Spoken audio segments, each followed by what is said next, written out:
When I was a teenager living at home with my dad, it always felt like he was invading my privacy. He would do things like open and read the mail that I got, or he would go into my room when I wasn't there. He says he was picking up trash or collecting dirty cups, but I always suspected he was going through my things for some reason. Sometimes he'd barge into my room when I was there, too, and I didn't like that. What if he saw me doing something on my computer that I didn't want him to see?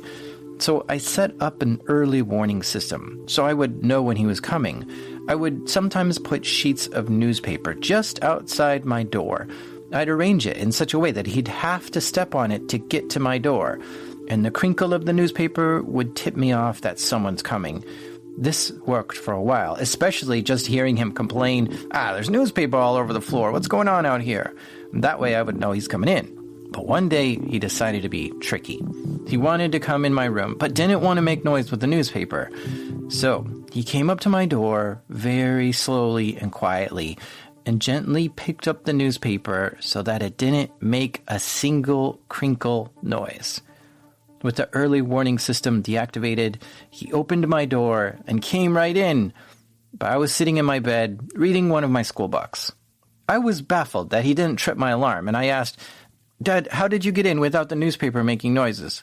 And he held up the paper to show me he had picked it up. And he said, "I'm always 2 steps ahead of you. Glad to see you're doing homework," and left. Well, little did he know that I was 4 steps ahead. I had wired a proximity sensor up to my door that he didn't know about. And if someone came up to the door, a little light would blink in my room, letting me know that someone's getting close.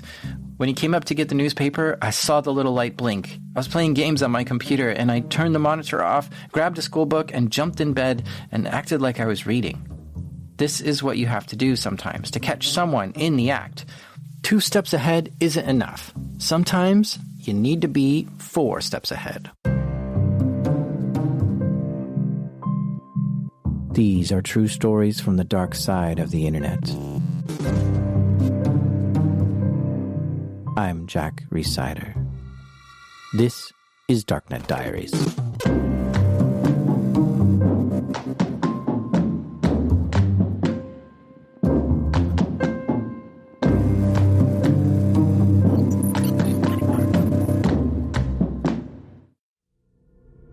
Content warning. There are multiple swear words in this episode. If you'd rather not hear bad language, you've been warned.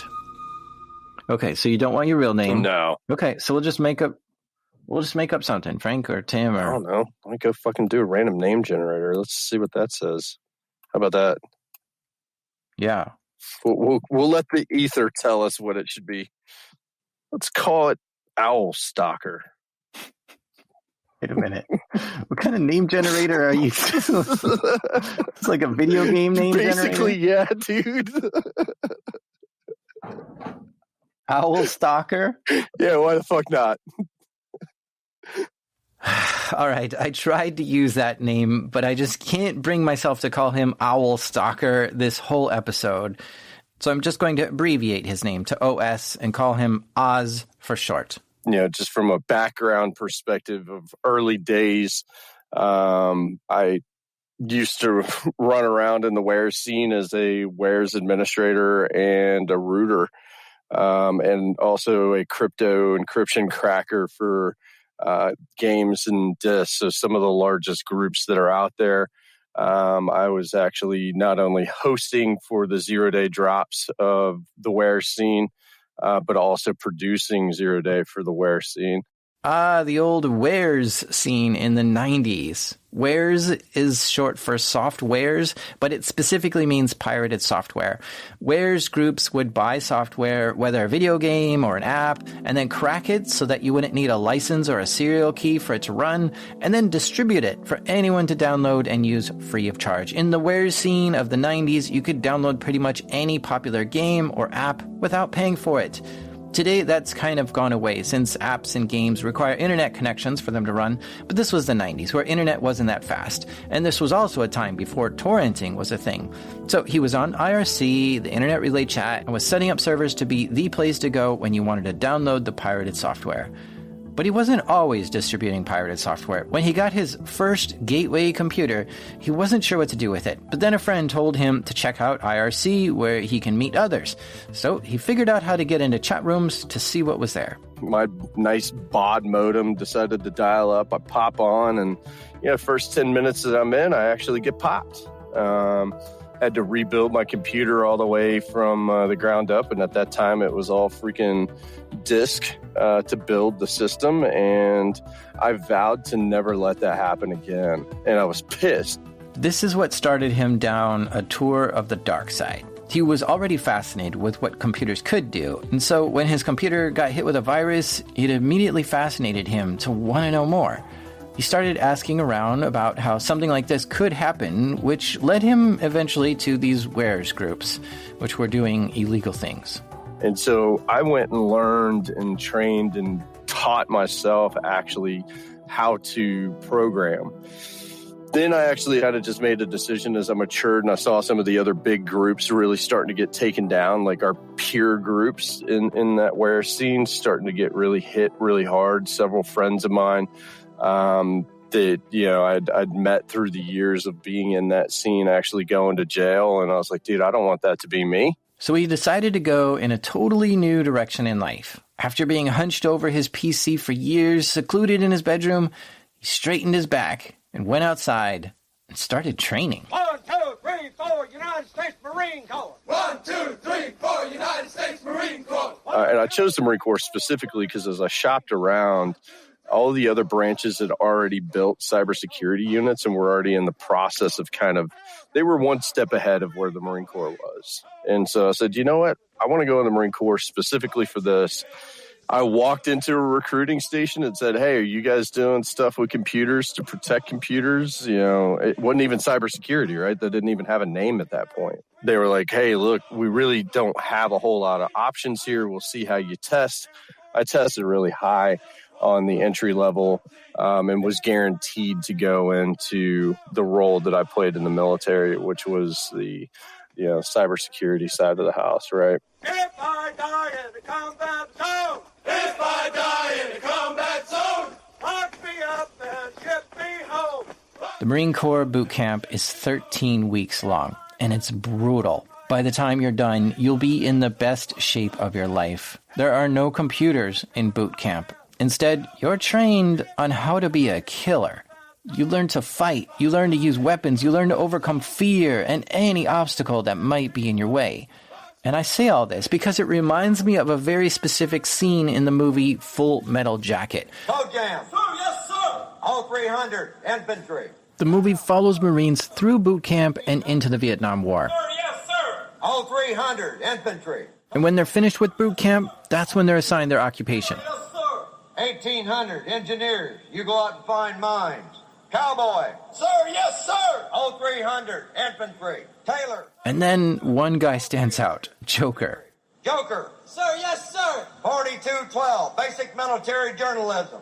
You gotta be shitting me, Joker. You think you're Mickey Spillane? You think you're some kind of fucking writer? Sir, I wrote for my high school newspaper, sir. Jesus H. Christ, you're not a writer. You're a killer. A killer, yes, sir. I didn't think about the fact that the Marine Corps is like this elite military and they're trained to do nothing but kill, right? Like that's literally all they are.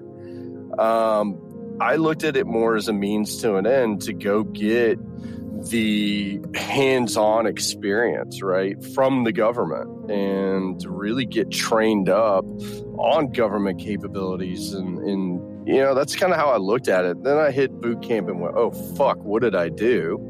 Got stripped of everything that I was and rebuilt to who I am to some degree today, right? But how did I come back and go into that computing side of it? I mean, that was my end goal. I set a goal prior to going in, and I made agreements with the Marine Corps that I would be provided that. Well, of course, now later on, I'm realizing how lucky I was because there are no guarantees. When you sign a contract with the government, whatever military or any other freaking government service, you're not guaranteed a damn thing. And in particular with the military, right? But how I transitioned back in out of kind of that fighting mentality, I mean, I always kept it with me, right? Because we were trained to fight first. But what was really cool is that we were the ones that were defining how to fight with digital aspects first. So were you doing mostly offensive or defense, forensics, incident response? So I did both. It just really depended on where I was and what I was doing. When I was typically not in a forward deployed state, then it was defensive. And even in a deployed state, we would do defensive forensic stuff, working with our signals intelligence or intelligence professionals as well. We would take and consume that. They would bring us physical devices, like I said, chip off type stuff, like where we would actually go desolder chips on a board and actually analyze it at that level. But then also offensive kind of stuff. How long did you spend in there? I spent 5 years active duty. Long enough to realize that I made a really freaking awesome and terrible decision all in one. Why was it awesome and terrible?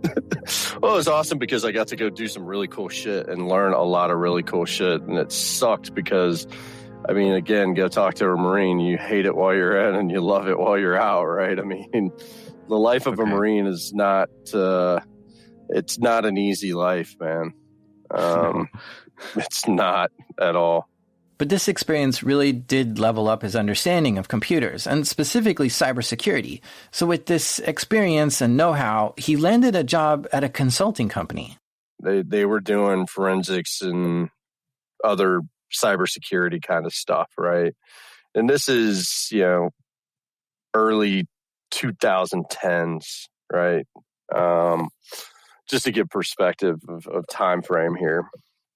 And I got cherry picked by an individual to come into this consulting firm. They had him start by doing digital forensics, analyzing an infected computer to try to understand more about the malware, looking for clues in a network or system that showed signs of intrusion, stuff like that. But they also had him doing some attack-type work, too, where he would be assigned to try to get into a computer or a website or a network to test how secure it was. He did that for a while, but then he got a new assignment.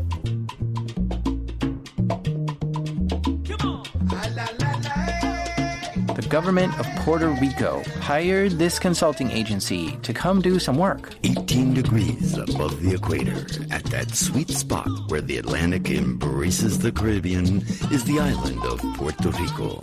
In Puerto Rico, they sold the work and they were like, okay, cool. We need the staff resources. Hey, you have availability. Cool.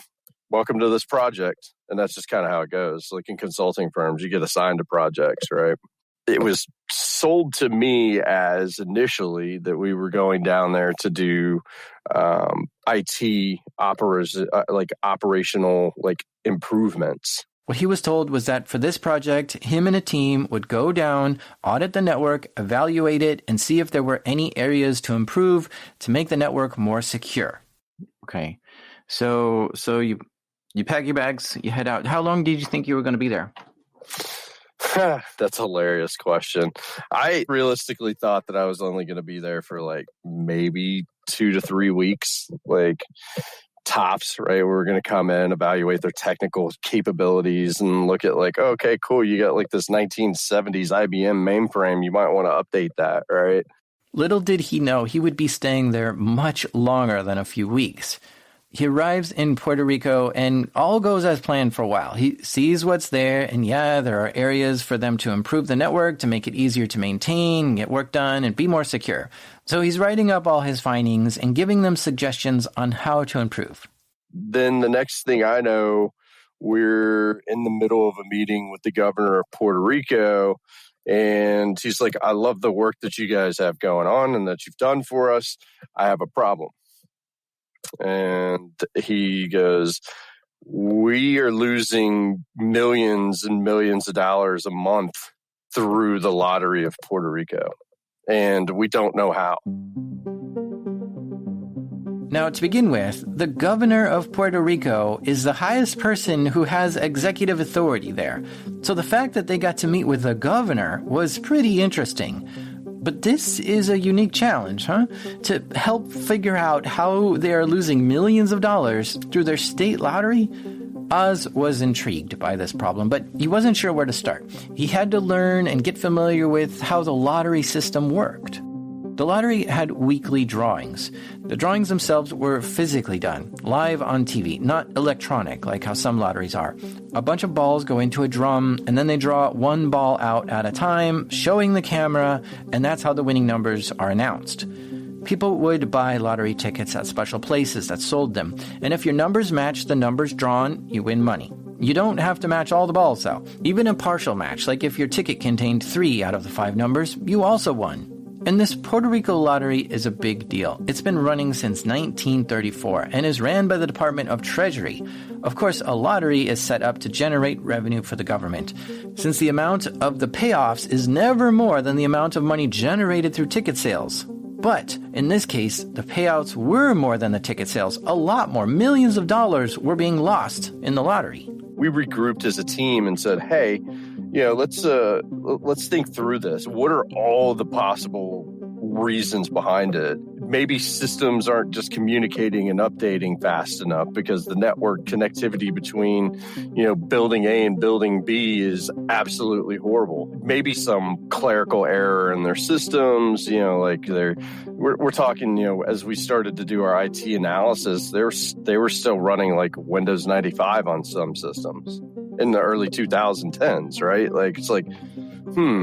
Okay, so maybe your processes aren't that good. Maybe they haven't done a reconciliation of their books in a long time. So, hey, let's bring in our forensic accountants and have them go actually look at their numbers. So their forensic accountants looked through the ledger. How much was paid out and how much was bought? And yeah, sure enough, millions of dollars more were paid out than were bought, which means the lottery was losing money, which is not supposed to happen. The lottery is set up to always generate money, not lose money. But these accountants couldn't figure out why. They did confirm that there was significant losses in the system, but from their analysis, it looked like all the money was just going to legitimate winners, and nothing suspicious at all. This mystery grew deeper. We then went and started at the very onset of the process. Let's go physically look at where the actual lottery balls are stored and how they're stored. Now, since this is the governor asking for help, they had all the clearances and permission they needed to make a visit where the lottery is conducted. He got to get up close and personal with the lottery balls themselves and analyze them. I got to touch and examine the balls, dude. It was pretty fun. The balls seemed fine. None of them were an odd weight or size that would make them more or less likely to be drawn. It didn't seem like that was the problem. So next he looked around and asked, who all has access to this? All right, you got cameras, you got door badge access systems.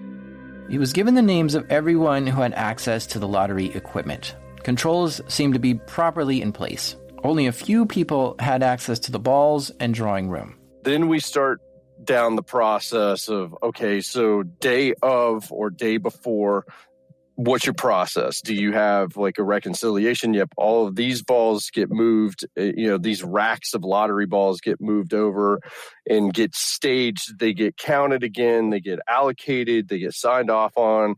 There's the huge accountability process pre-day. The same day of the lottery drawing, they go through again first thing in the morning. They do a check and then at lunch, and then right before the actual drawing itself, they do another check, and then they roll them out to the public view. So the public view is really TV. Every week the drawing is done live, broadcasted on their local TV channel. And this is a big deal in Puerto Rico. Many tune in while holding their tickets to see if their numbers are drawn. We actually had the opportunity to walk out with the balls. He means he was able to shadow and keep his eye on the lottery balls at every step of the way between when he examined them and when they were drawn on live TV. This way, nothing could be swapped or changed on his watch. So we walked the balls out to with the actual employee. There was 2 employees that were assigned to do nothing but manage the lottery balls. That's it. Like, that was their sole job, day in, day out. They would go in, do accountability, reconcile sheets, and basically count them, make sure everything was good to go. And the way that they stored them, it's not like how we see here in the United States ours are, where they're these plastic ping pong balls.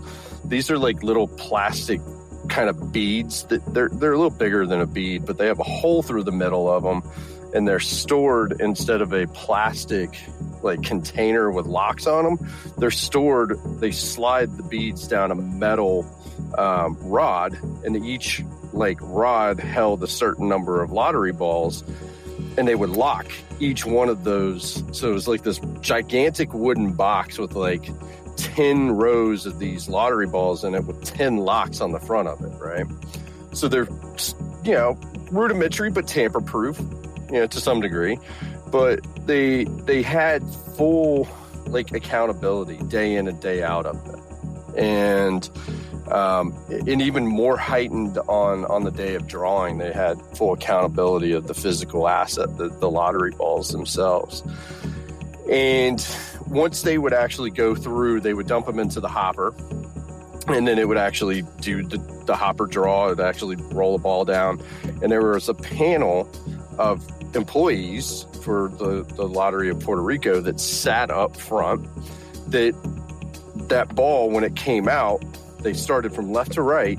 The first person on the left would get it, put the ball on the little on the actual tray. They would have the empty trays, and they'd slide the ball down that little empty tray, document on a piece of paper what the number was, and then they would continue to do that for the entire drawing, and it would go all the way down. And then whenever they would fill up an actual lottery ball holder, they would lock them up. They would hand them back to the individual. They had chain of custody like forms and all sorts of craziness. Then it would go, then all of those paper sheets would actually go into a review room where there were 4 analysts that would sit in a review room, and they had them from start to finish. They had them in order.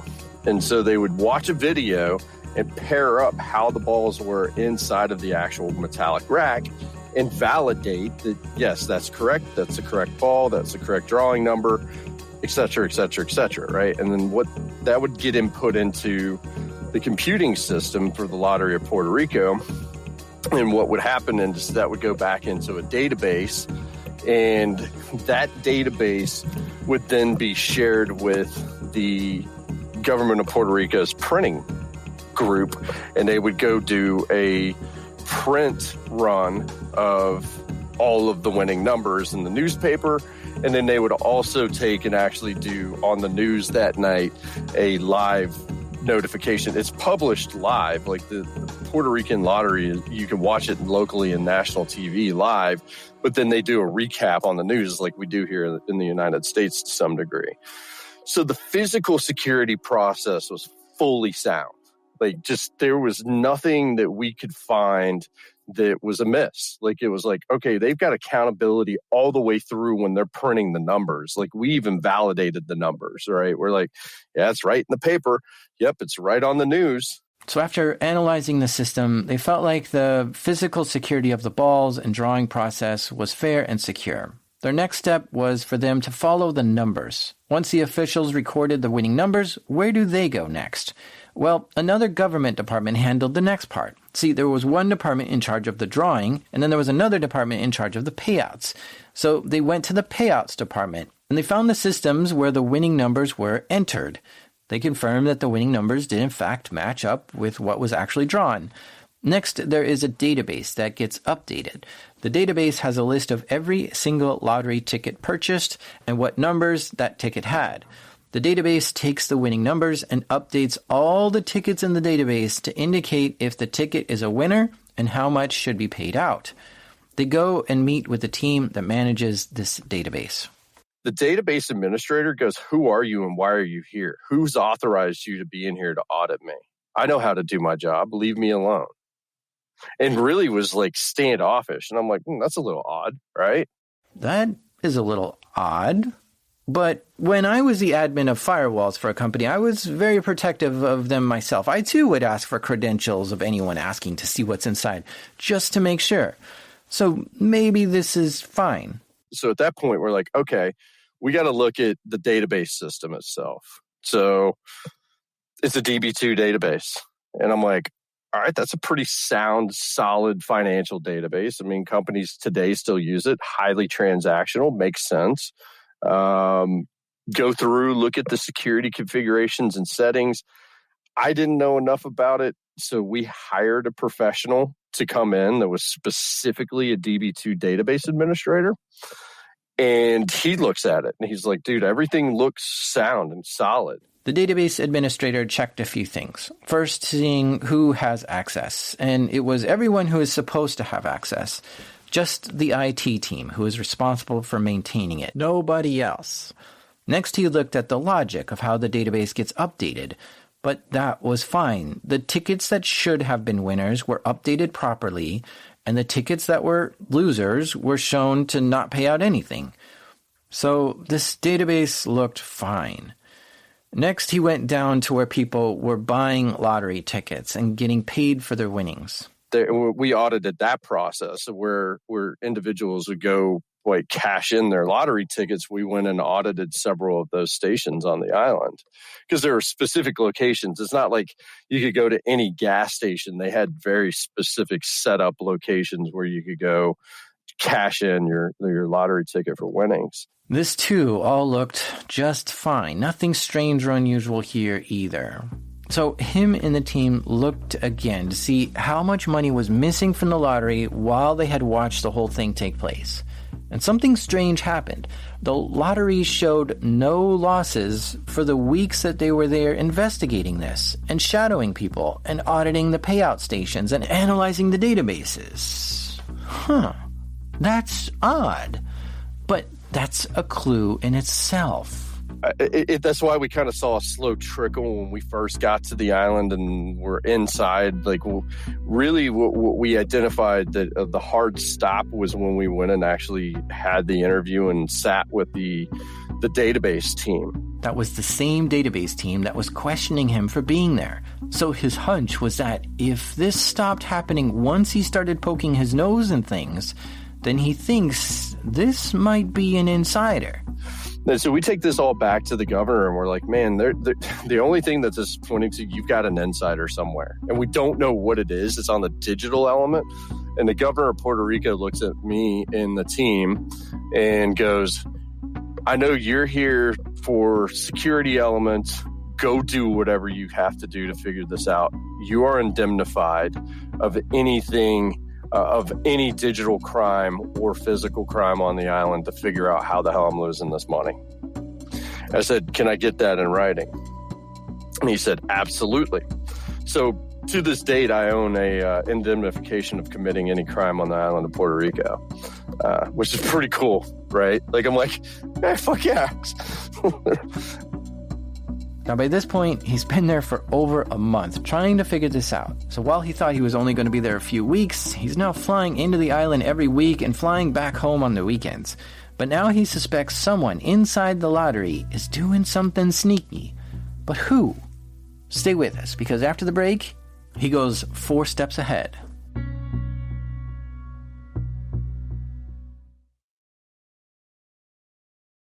Oz has examined every aspect of the network and found nothing that would suggest the lottery is losing money. He has confirmed that before he got there, it was losing a lot of money, but whatever was happening stopped since he's arrived. This makes him believe that there's an insider somewhere that stopped once they saw he was investigating.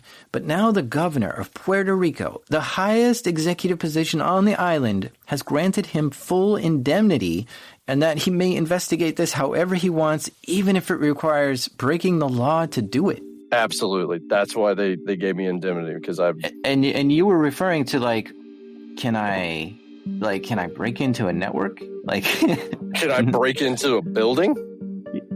Like, were you asking the governor that? Yeah. I was like, what do you mean by free reign? He's like, do whatever you need to do. I was like, so you're telling me I could go break into a building and I won't get arrested? If I get arrested, then I'm indemnified and you'll drop all charges and you'll bail me out. And he's like, yeah, and I'll invite you over to my house to have like chichon and freaking, some Cuba Libres. Yeah. This is exciting. I'm like geeked up. Like, what the fuck? It was totally like me being a pen tester. I'm like, what the fuck? I just got like indemnified by the government of Puerto Rico to do what? Okay. This is so unusual. Because he's pretty much been given permission to hack into the government of Puerto Rico to find this insider, which is like a penetration test, right? But typically this is done just to check how secure the network is. In this case, he was going to hack into the network to try to catch someone conducting criminal activity inside the lottery's network. So that's a totally different objective from a normal penetration test. Also, pen testers typically have what's called a get-out-of-jail-free card, where the head of security has granted them permission to hack into the network or break into the building. But in Oz's situation, he has a literal get-out-of-jail-free card from the governor, which allows him to break laws if he wants. If he gets arrested, he can just show it to get out of jail. Now, Oz has done a number of penetration tests before. He did offensive work while in the Marines, but he's also conducted a number of them as a consultant. So he's experienced at this and already has a good lay of the land since he's been there auditing this whole process for the last month. He knows how everything is working and who all the people are that make it work. The first thing he does is notify the FBI. Now, you might be wondering, why would the FBI be interested in what's going on in the lottery of Puerto Rico? Well, that's because Puerto Rico is a territory of the U.S., so there's actually an FBI field office over there, and Oz thought this was a criminal case worthy of the FBI knowing about, and that he was investigating it and had permission to do so. They were like, all right, go investigate, get everything that you can. You have carte blanche to do whatever you want, right? Like, I'm literally carte blanche. Mind you, up until that point, I'd been suit and tie every freaking day, right? As a consultant is, usually on your customer site. I freaking dropped into straight civilian clothes, acting like a tourist. I did some things to change my appearance and walked right into the government building and started to kind of look around. He went into this building because he knew this is where the database and main network for the lottery payout system actually sat. He figures if he can get into the building, he might be able to get into the network covertly. But you might wonder, if he has full permission from the governor, why not just get official authorization to log into the network systems himself? Well, he did that, remember? And he found nothing. And that might have been because it's very obvious that he was in there looking around for this particular thing. And if you're some insider hacking the system and you're trying not to get caught, you're not going to be in the network doing bad stuff when you have auditors looking over your shoulder, right? So he wants to go in covertly to see if he can find malicious insider activity when they think they aren't being watched. So he heads into this government building with the goal of finding a way into the network. But to be successful, he needs to bring some supplies. Full-on lockpick set. That was number one. I had 2 laptops with me. I carried them everywhere I went. I had my forensics laptop and my offensive security laptop. It's just the standard tools that I also carry is like a pocket knife and a flashlight, right? Looking like a tourist, he heads into the government building. Now, this is a publicly accessible building with places that citizens can go and take care of things like permits or even cash in lottery tickets there. On top of that, he's been in this building a few times already as he was auditing the whole lottery process. There was a door where I knew the finance office was. Finance office, say you're walking down a hallway and you come to a T intersection, and to the right there was a sign that said finance, but straight ahead, 10 feet ahead past that T intersection on the right hand side, there was a door. And I was like, I wonder if that's where they keep physical financial records. Might be a computer in there that's unlocked, right? So that's what I was thinking, off the top of my head. And I look up and there's no cameras pointed at this door. They're pointed down the main corridor facing towards where the entrance of the government of Puerto Rico's entrance is, and then down the corridor of where finance office main door is. But there's not one facing or towards me or facing behind my back at that door, right? Because there was an end of a hallway, right? So there was like nowhere you could go basically at the end of it. And so, I'm like, okay, so I just lean up against the freaking wall and jiggle the handle. It's locked. So I pull out my lockpick set. He starts trying to pick the lock, which is not a fast or easy thing to do. It takes time and patience and lots of trial and error. You might not have the right tool at first, and you need to try a different one. And you don't know if you need to turn the lock to the right or left to unlock it. So it's kind of like throwing darts in the dark. And at the same time, he's nervous, since someone could be coming around the corner at any moment and see what he's doing and question him. But after a short while, he gets the lock open and opens the door. I popped the lock on this door. I was correct. It was the finance department. I was correct. It's where all the physical freaking documents were. I was correct that there were computers in there. I was incorrect in identifying that there might be people fucking sitting in there. And so 4 people turn the fuck around and look at me and go, "What are you doing here? How did you open that door? That door is supposed to be locked." And I'm like, "Oh shit." He just goes right back out into the hallway and closes the door. He sees that people were getting up to come see what he was doing. I was like, "Yeah, here I go. I'm going to a fucking Puerto Rican jail. Like, this is going to suck, right?" Like, I was freaking the hell out, dude. I didn't know if I could believe the governor of Puerto Rico or not, right? Like, I mean, is he really going to bail me out of jail? How long is it going to take for them to realize that I'm in jail? Right? Like, those are thoughts going through my head, like when that happened. He had to think fast. He did some mental calculus. Should he run? Well, that would certainly make him look more suspicious, and it could get him kicked out of the building for good. Instead, he wanted to contain this problem to just this office. So he walks around to the front door of this finance office, and he tries to think of a story. Because he's been there before, he remembers that the floor above him is where the passport office is, and that's what he decides to use as an excuse. He was going to act like a lost tourist, not able to speak Spanish, and was looking for the passport office. So he puts on a face and walks into the finance office.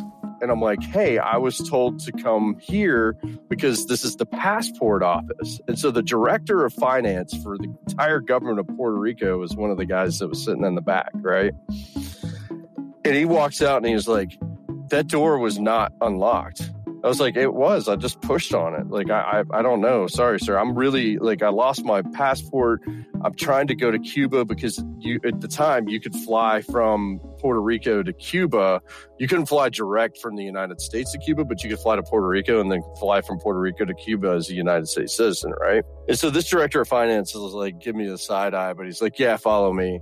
He gets escorted to the passport office. He was trying to contain his stress on the way. And on the walk there, the head of finance was curious of the situation. Well, he drops me off at the passport office, and I walk in. I'm like, "Hey," so I fill out a bunch of documents and act like I need to get a freaking, my passport basically freaking renewed because I had lost it or whatever. And waited till he left, and I just kind of sat because there were quite a few people in there, and I just sat and just kind of waited for about half an hour or so, if I recall, and then bounced out and continued on down the path, right? Like, totally almost got fucking popped. He left the building. That was enough excitement for a day. Who knows what would happen if they called security on him or caught him on another floor trying to open other doors. He decided to leave and let things cool down. Ended up in going back the next day, and I had already seen like what looked like a lunchroom area, like up on the 3rd floor. So this is like, mind you, the government building's like 7 stories tall, right? I was like, it looks like a little lunchroom, and I was like, I'll go check that out today. So I head up to the 3rd floor. Mind you, finance was on 1st floor. 2nd floor was passport office. So, OPSEC was in terrible aspects of multiple things. And I included this in my report to the governor of Puerto Rico. It's like, dude, you have all these financial records that are sitting, your physical financial records that are sitting on the 1st floor. You have hurricanes and flooding like continuously on this island. You might want to think about moving that to a higher level, right? Shit like that. Those are kind of other recommendations that we were putting out there for him.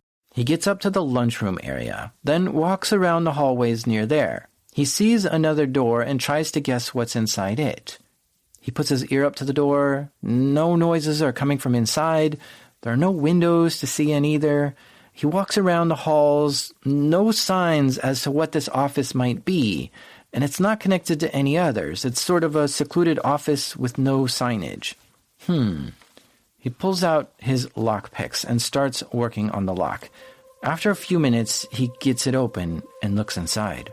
And when I open the door, man, it's like freaking 1.5, 2 inches of fucking dust all over the fucking floor, dude. And I look to my right, and there's 3 PCs lined up in a row that have plastic pulled over them. And like, there's no lights on in here. And so I'm like, okay, cool. So I like literally pull my flashlight out and make my way over to the computers, dude. Lo and behold, one's running. Nice. This is great for him. A room that nobody ever visits. It's dark, it's quiet, and it has a running computer. This could be gold. If this computer is connected to the lottery network, then he can use it to watch and gather data he needs to catch the insider. I closed the door behind me, and I actually set my laptop up against it, so if for whatever reason someone came in, it would knock it over and alert me to it. Wasn't a big room. Like, it was probably the size of, I'd say it's probably a 50 foot by 50 foot, but it would give me enough time to at least like lock down everything that I was doing, right? I'm like, oh, sweet. Let's go check this out. So I lit the plastic off the monitor. I'm like, let's see if it even works. Turn the monitor on, presented with a login screen for Windows 98 with the admin account. And I'm like, it's not going to be this easy, right? Like admin. Like, no, doesn't work. And so I sit there and I'm like, let's just sit here and kind of think through this and logically, like, if I were the system administrator for the government of Puerto Rico and was running a 1998 system, what would I use as a password for admin to get on the system, right? Like, so I run through your typical default list of passwords, right? For admin, like admin administrator, admin root, like freaking et cetera, et cetera. And I tried this over a period of a couple hours because I didn't want to potentially trip if they had any alarms, like multiple failed login attempts on a system. None of his login attempts worked. He couldn't guess the right password. He found some open Ethernet ports and tried plugging into them, but none of them worked. He thought about unplugging the one running computer from the network and plugging his laptop into it, but he wasn't sure if this computer was running anything important and wanted to be as quiet as possible. So he went home for the night to rethink and strategize. I'm like, all right, Metasploit, what do you have for 1998? Windows systems? And there was a boot screen freaking, what is it, the accessibility feature? I can't remember what the actual vulnerability was, but basically ended up being able to create an exploit that I could plug into USB and bypass the login screen.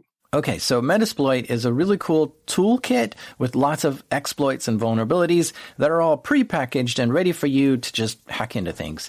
He creates this USB drive with the exploit payload on it, and if the exploit works, he should be able to just go back to that computer, plug in the USB drive, and get into the system. So he goes back the next day, heads up to the same room, picks the lock to get it open, puts his laptop against the door as a rudimentary alarm system, and pulls out his malicious USB stick and puts it in the computer running Windows 98. Drop it in, get full access. Sweet. He's now on this computer as an administrator. Amazing. But he quickly realizes he's only administrator for this computer. It doesn't give him access to anything else. He checks the network status. Yes, this computer is on the network. And yes, he can reach the lottery network from here. Fantastic. I'm like, all right, I've got this access into the system. I'm local admin. Is there any antivirus running on it?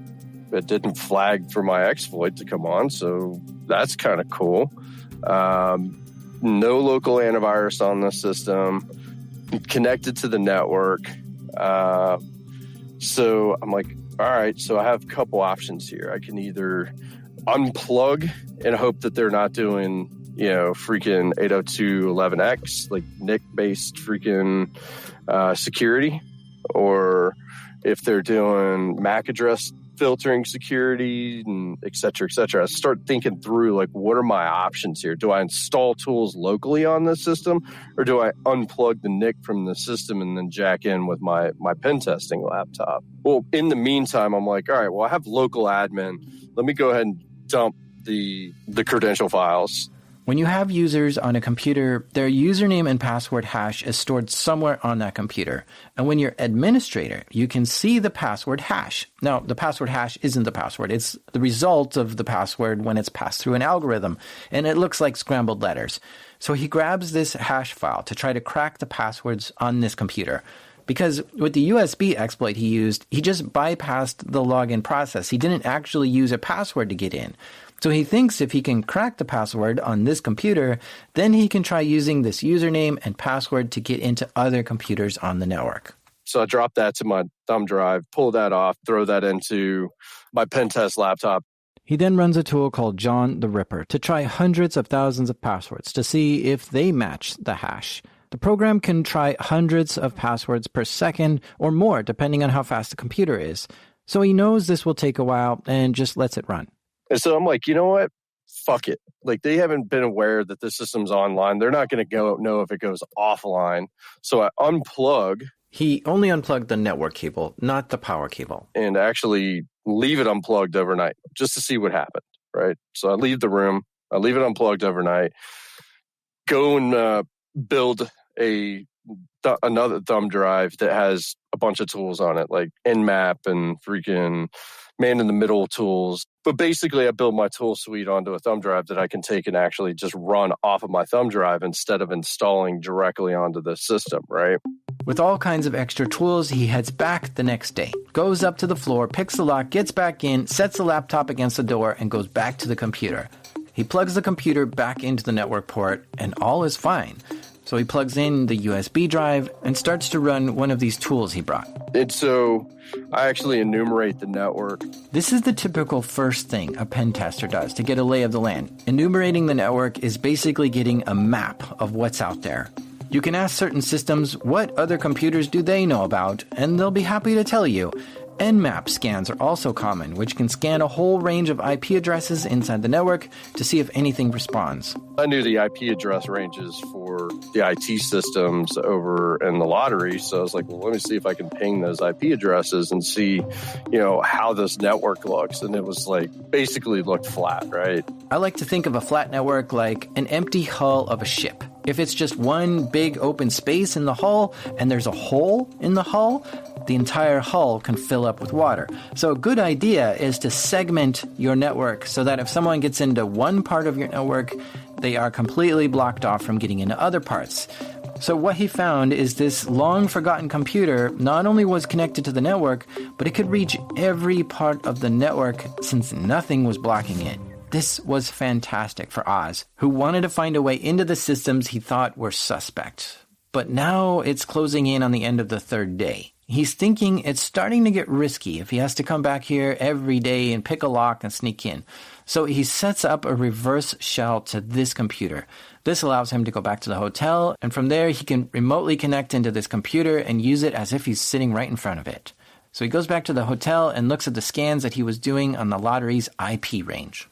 And I find a web server that has port 80, and I'm like, all right, that's cool. I wonder if it's open from the outside. By open to the outside, he means, can you get to it from the World Wide Web and not the local network? So I ran a scan on the outside of the network as well, right?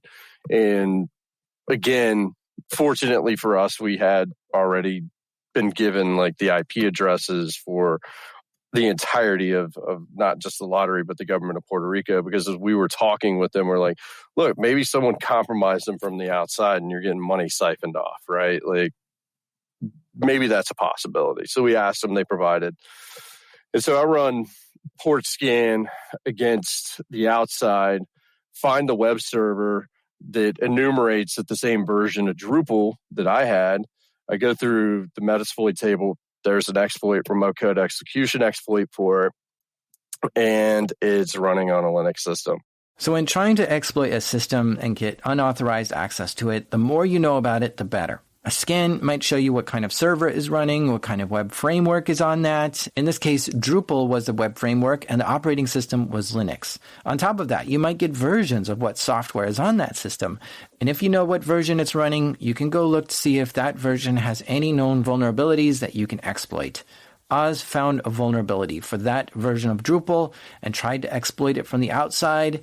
And bingo, it worked. He got in, which is always a rush to hack into a system from the outside. And I was like, holy fuck, yes. And literally, like, the whole team was sitting around the table, and I'm sitting there I'm drinking a Mai Tai at this point. I'm like, fuck yes. Like, check this out. And like, I'm doing my due diligence of screenshots and all that other shit, right?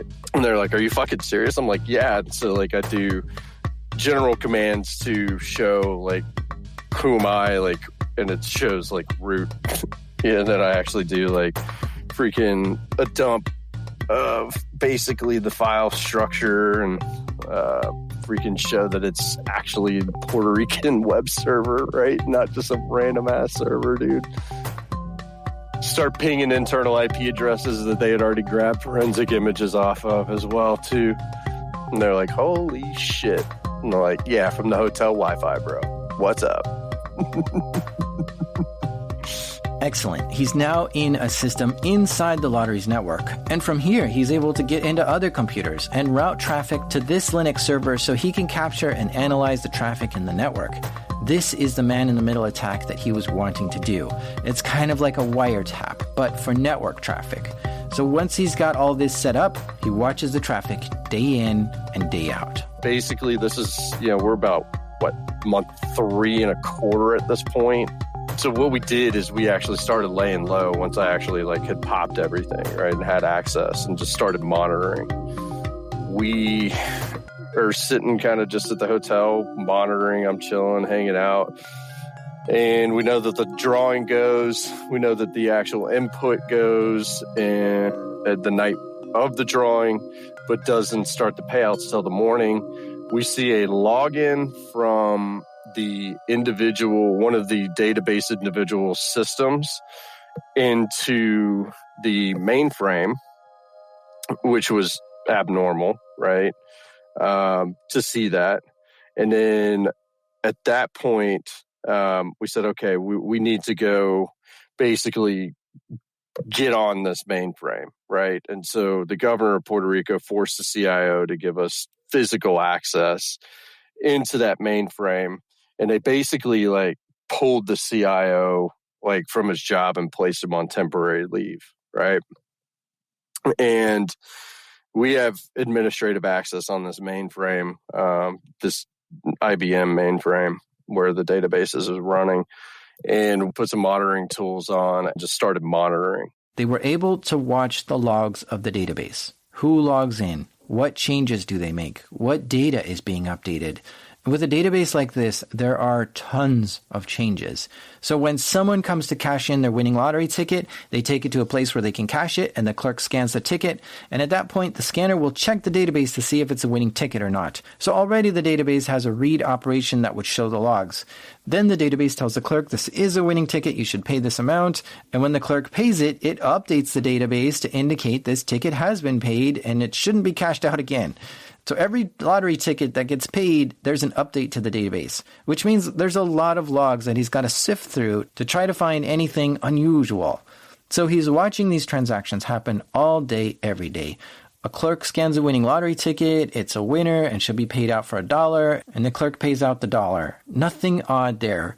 But as he looks closer at these logs and analyzes them more, he sees something. He sees someone change the payout amount for a winning lottery ticket. They went into the database and made the payout higher than it actually was. The payout was supposed to be $1, but it would change to $10,000. You would see the transaction for $10,000 exit, and then you would see the amount that was actually paid out go back to $1 in the database. This was it. This was the smoking gun. Someone inside the lottery IT team was going into the database and changing one number, waiting for the payout to happen, and then changing it back. This is why when they audited all the transactions before, they didn't find any sign of this happening because someone's going in the database and wiping the evidence. It was only from sitting patiently, doing some real-time monitoring of logs, collecting network traffic, and watching these tickets get paid out that they caught this. At the point that I had actually dropped in and we were monitoring and we see this, I immediately have to contact the Bureau, the FBI field office in Puerto Rico. The governor wanted whoever was behind this arrested and instructed him to contact the FBI. And remember, Puerto Rico is a territory of the U.S., so there's an FBI field office on the island. But before he could give the FBI all this evidence, he needed to figure out who the person was that was making these changes. Because the problem was, whoever was doing this was using the username service to make these changes, not his actual username. So it wasn't clear who was going in and making these changes. But the thing about this database, because it's a super secure database, the only way to actually make changes to it is to physically go into the data center room where the server was and log into it that way. There was no way to connect into this thing remotely. And this is great because now he just needs to know who was in the room during that time that the change was made. And there's an easy way to figure that out. Security camera footage. Oz gets access to the video and rewinds it to that moment. We would see him walk into the server room like 2 seconds later, log into the mainframe, be there for a few minutes, and then leave. And so we were able to tie like, hey, there was a transaction that occurred between here and here. What was this at this time? So what they started doing is taking snapshots on that database, like literally like on the hour, basically. And they were able to actually, what we were able to point out is like, look, last night's synchronization of this ticket should have paid out $1. It changed at this time. Here's camera feed. Here's network access into the mainframe. Here's camera feed access of him walking into the server room where the mainframe is. Here's the modification into the payout table. And here's a modification of the actual payout table being done again. Here's him walking out of that server room, badging in back into the database or the IT room. And here's video feed footage of that as well. So, I mean, like nailed, tied down all the way up. So this explains what was happening inside the network at the time. But what about what's happening outside the network, at the payout stations? This operation must have been coordinated with someone outside. Yep. So they would say, I will be at this payout station at this time. So this guy would go in like 10 minutes beforehand, change the payout amount. The person will walk up with that boleto ticket number. They would actually type in the boleto serial number, and it would be for $10,000 versus $1. He would see the transaction process and then immediately go flip it back to $1. So the individuals on the end at the payout stations didn't know. Like, they're like, oh, this is a $10,000 winning ticket. Sweet. Here's your $10,000. Oz has cracked the case. He's figured out how the millions of dollars are being stolen from the lottery, and he knows exactly who did it with all the evidence showing how it was done. We call the Bureau. Like, we're like, dude, we've got soup to nuts evidence of like freaking fraud, like right here, like full on, like we know that this is happening. Definitive, like this individual is like fully active in doing this, right? And the Bureau's like, cool, wrap up all your information. And this is kind of freaking fun. When you meet with the Bureau to do data drops, you know, you'd think you go to a field office and go hand them whatever evidence you had. Well, that's not the case here. Because we were the gringos on the island, because they had freaking taken and actually put the CIO on leave, and basically we had interviewed and there was already enough like noise kind of fluttering around, and people were starting to kind of talk, and the FBI mentioned to us that, hey, there's chatter in the cartels that there's gringos on the island actively investigating. Be heads up. And that's why we went into wait for a little while post me actually having access. One, I needed to collect evidence, and two, we were laying low because the cartel, there was chatter from the FBI that the cartel was aware, right? That there was some sort of investigation going on.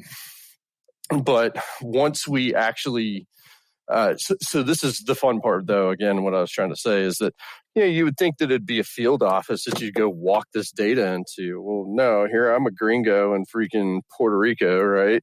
They call outsiders gringos, right? So the FBI, instead of having, and this tripped me the fuck out because I'd worked with them tons in the military, right? It tripped me the fuck out when they go, yeah, meet us at the mall food court and just bring it all on a thumb drive. And I'm like, what the fuck? So I go to the Puerto Rico Mall to meet the Bureau to transfer the empirical data that we have at this point on at least this database administrator making these manipulations and payouts, right? And literally meet these two guys like we're in casual clothes, where we go order our food at the little food stall. We're walking with the trays, and he's like, you got that thumb drive? Just drop it on my tray while we're walking. And then I do. He grabs it, puts it in his pocket, and we go sit down and eat lunch. Like, kind of fucking wild, right? Like, it's like, what the fuck?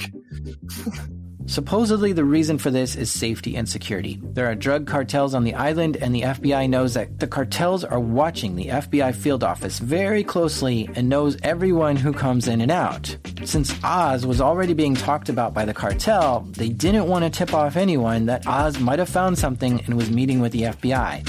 So they made it look like it was just a casual lunch meeting. Surely, you wouldn't pass along top-secret evidence to someone in a public place where anyone can hear, right? That was exactly why they did it there. Whenever I made that dead drop to them, they jumped on and looked at it, right? But I get a call like 7 o'clock that night that, hey, meet us at X location.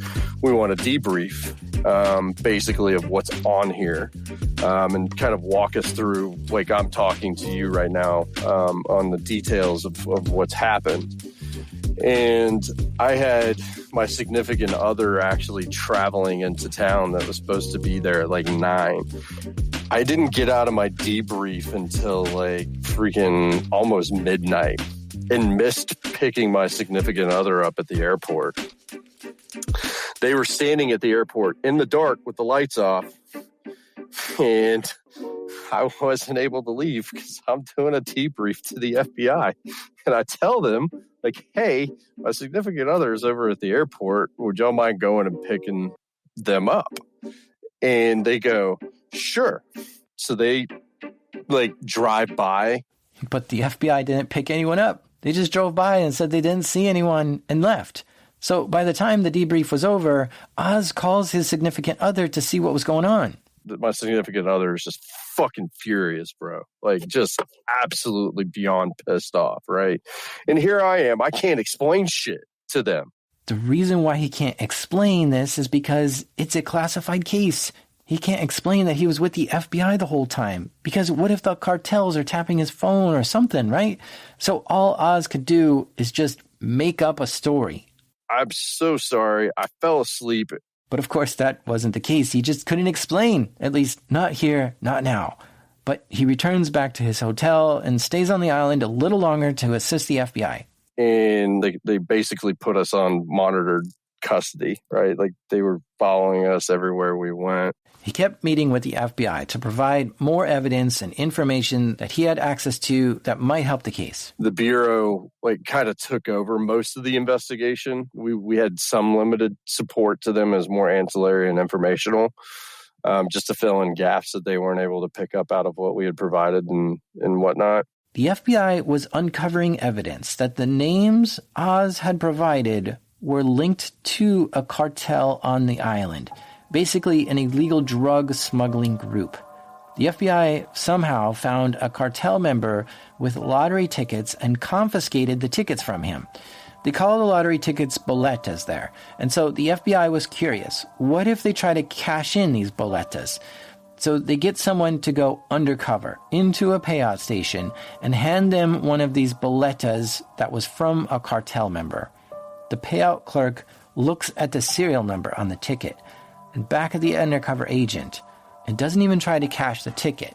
Instead says, pull around back into the garage and that someone would help them out shortly, which turned out to be the individual was told to pop their trunk, don't look back, and go drive to this location. So they popped their trunk, stuff was put into it. They drove to basically not where they were told to go, and basically wherever they went, I don't know. And they popped the trunk to look in there to find that they had like 50 kilos of cocaine and like 40 freaking assault rifles, man. So not only were they stealing money from the government of Puerto Rico, they were also running guns and drugs through that process. Apparently, the people who worked at the payout station itself were also part of this. They had a system set up that if someone came with a specific ticket, it meant they were a driver for the cartel and here for a pickup. So when the FBI pulled around back and got the car loaded up with cocaine and weapons, this was quite a surprise. And they realized they had stumbled upon something much bigger than just lottery fraud. But somehow it was all linked together. So pretty elaborate scheme from the cartel. So at that point, the Bureau literally like safety extradited us off the island. They were like, y'all got to get the hell out of here. Like, y'all, you've interrupted a huge cartel operation, and we're going to do the takedown. And y'all need to get the hell off the island. And so, of course, Oz booked it out of there. This is why he didn't want to have his name mentioned in this episode, because his life was in danger for uncovering this cartel operation in Puerto Rico, which means that even though he still has indemnity from the governor to commit crimes on the island, he'll likely never go back. The FBI indicted 10 people involved in this case. An indictment is just a charge against someone, basically listing reasons why these people should be arrested. The indictment claims that these people took $12 million to a nearby island and bought cocaine and brought it back to Puerto Rico. They used boats and airplanes to traffic the drugs in and used BlackBerry phones to communicate with, and they even had spiritual rituals before doing a big buy. And they intended to distribute and sell this in Puerto Rico for financial gains. The indictment also claims that 3 of the people listed were involved with laundering money through the lottery. In total, the FBI believed that these 10 people illicitly generated $127 million from the sale of drugs and weapons and lottery tickets. The feds wanted to try to seize all this money if they found it, as well as planes, boats, cars, and property that was part of the operation. As I looked through this case, it links back to a case where a few years earlier, 20 other people were arrested, including the leader of this cartel. And a lot of evidence points to testimony from what those people said in their trial. 10 individuals were arrested from this operation that Oz uncovered. The first few I looked at all pled not guilty at first and then switched to guilty. And those people got 5 to 15 years in prison for this. One guy held on to his not guilty plea, which meant that this case went to trial, which is cool for me because now I can see a lot more details about this case because the court transcripts are publicly available. And it turns out they were using these winning lottery tickets to launder money. And here's how they did it. The court records showed that they had someone inside the lottery who would produce winning lottery tickets. Then those winning lottery tickets were sold to people in the cartel for 20% more than whatever it was worth. So if the winning lottery ticket was worth $10,000, the cartel members could buy the ticket for $12,000. The reason for this is because the cartel had a lot of illicit cash, and they wanted a way to make the cash look legitimate. So when they'd cash in the winning lottery ticket, they would get a check from the Puerto Rico lottery and take the check to their bank to deposit it. This would allow them to legally declare their winnings on their taxes. This way they had a nice clean record of where they got their money from. Sneaky stuff. Anyway, this guy who went to trial was found guilty, and the judge sentenced him to life in prison. Not just for this lottery stuff, but also for the cocaine and weapons smuggling. So this brings us to the guy inside the IT department at the lottery. He was one of the 10 that got arrested, and he appears to be a really dangerous guy. He was being charged with all 4 counts of drug running and lottery fraud. But I called up Puerto Rico, and I spoke to someone who was close to him. And they said he was a good guy and just fell in with the wrong crowd. See, besides being an IT guy, he also had a private pilot's license and liked flying planes. And on the weekends, he would charter tours in his planes to show people around the island. Well, this cartel heard about his planes and hired him to move some drugs from one island to another. Eventually, he was being hired to do more and more trips for the cartel. He got out on bail while the courts figured out what to do with him. At first, he pled not guilty, but then he came back into court and changed his plea to guilty. The court said, okay, come back in 4 months and we'll determine your sentence. Well, in that 4-month time frame, he somehow got involved with this cartel again and was part of a mission where he had to capture someone and take them somewhere. And in that mission, he was shot and killed. The police found $30,000 in his car after that. And this is a surprise ending for me. The IT guy who was changing the numbers in the database was shot and killed in the end. While playing the lottery itself is a gamble, this guy was gambling with his life. And when the stakes are that high, you might either get rich or die trying.